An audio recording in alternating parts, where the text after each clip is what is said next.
sunny day, there are few better places to go racing than at Bath Racecourse. And in early May, the track hosted a race day with a difference, as Gina Harding found out. Well, today here at Bath it is Kids Takeover Day, and I have my very own shadow, Dexter, who's 9 years old and is going to be trying his hand at being an At The Races presenter. So Dexter, you're here for the day. What have you been doing so far? I've been doing the Facebook or Twitter, I'm not sure, I keep forgetting. And then, I just ask questions, you ask me questions, I answer them. Silly what, you've got it all sewn up, you know exactly what you're doing. I need to be worried about my job, I think. And have you been racing before, Dexter? No. First time, and what do you think? It's great already, first race just gone off. Enjoyed it very much, didn't see very much, but still.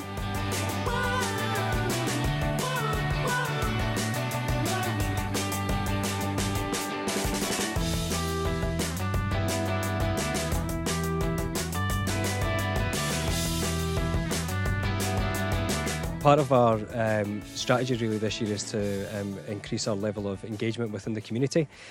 So being able to connect with a lot more local schools and also with our partnership with Racing to Schools, we want to really give something back to get more kids involved in racing and really to understand all the really positive things about a life working in racing. It's going to be a bit of fun, isn't it? And we might even find a new At The Races presenter today. We have to watch our backs, me and Hayley. Well, exactly. Well, I think they'll probably find a new boss for the place as well, so I'm a bit worried.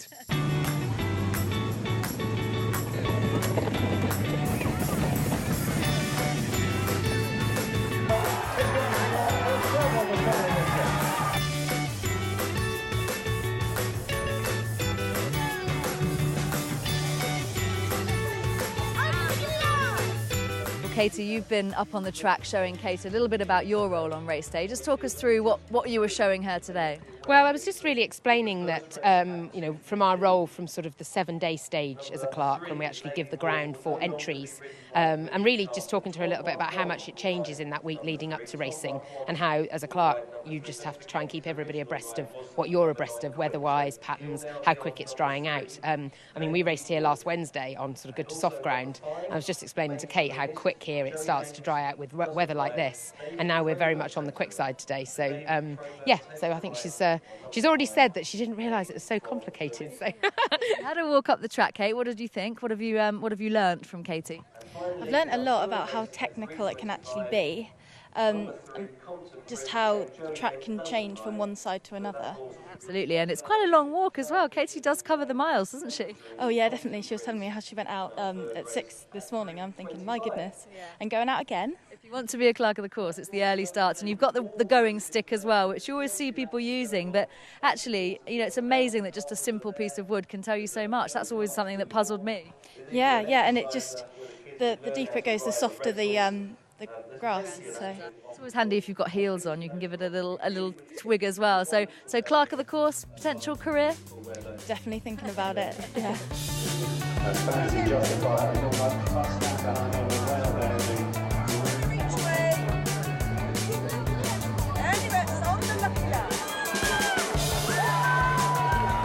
Up they come inside the final furlong, and a great jewel. She's a lady on the near side, just about got things in hand here. On a brick in the wall, and the grey there, she's a lady, is the winner today with Josh Brown. Well done. So Holly and Charlotte have joined Mike Catamol here in the commentary box, and they've tried their hand at commentary, Mike. So how did they get on? They did, Gina. They did really well. They called them down to the start. You gave me a hand doing that, girls, didn't you? Had it a bit nervous, but you grew into it, didn't you, I felt?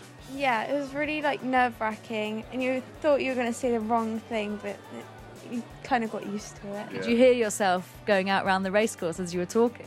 Yeah, it was quite a surreal experience to have my voice heard in quite a big well-known venue, and to stand in the commentary box as well. We had a couple of pony races. You girls are riders yourselves. What did you think? It was pretty good stuff out there. Yeah, it looked really fun, but then it's also looks nerve-wracking, because if you get a bad start, it looks like you're not going to do well. But then in the first race, that person just came and just took over. Like Pegasus, that horse, wasn't it? Yeah.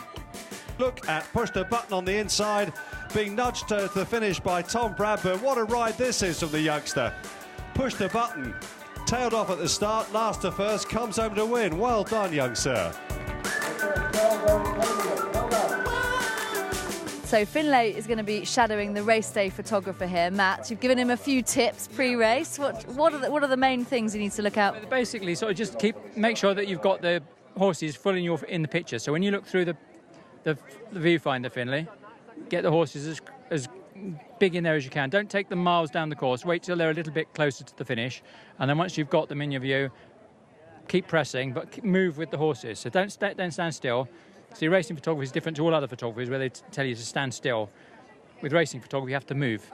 So you're move. So you move your body. So as you've got your picture like that, and then when they come into it, then you move like that and keep taking them. That's it. So you just twist.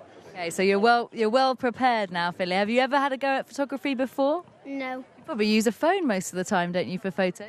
Yeah, I mostly use a camera though. Okay, so you've got a little bit of practice. And have you been horse racing before? Do you know what you're doing here? No, not really. First time. You had a good day so far? Yeah, fantastic day. Finlay kept his eye on the action and was no doubt rewarded with some great shots. Gina, however, took her eye off the ball for 1 second and her microphone was gone. So David, do you think you're going to win any of the races today? I hope so, Dexter, yeah. Got a couple of nice rides.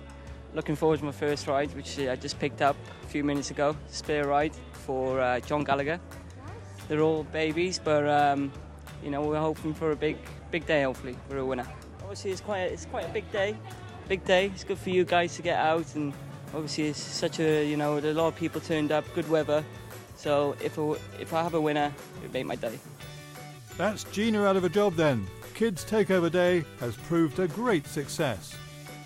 We wanted to do something a bit different, really, so open it up a bit beyond just having, lots of entertainment and bouncy castles to actually getting some of the kids involved. So having a race down the track where lots of them can get involved and putting the kids into race day roles so they can actually see behind the scenes of what goes on in racing. So we've had, kids doing everything from photography to commentating and just trying to handle all the different elements that goes into a race day, really. We've got probably twice as many people here on this day this year as we did last year, and hopefully we can just keep growing it into the future. Everybody's had a fantastic day. We've been delighted with the response. We've had over 3,000 people, nearly 4,000 people at the racecourse today. Obviously enjoying all the family entertainment, and the kids have just been superb. And is this something that Bath will kind of look at doing more of in the future? And have you got out of it what you set out to do? Yeah, absolutely. I mean, as I mentioned in the earlier interview, the purpose for today really was to increase our involvement and engagement within the community.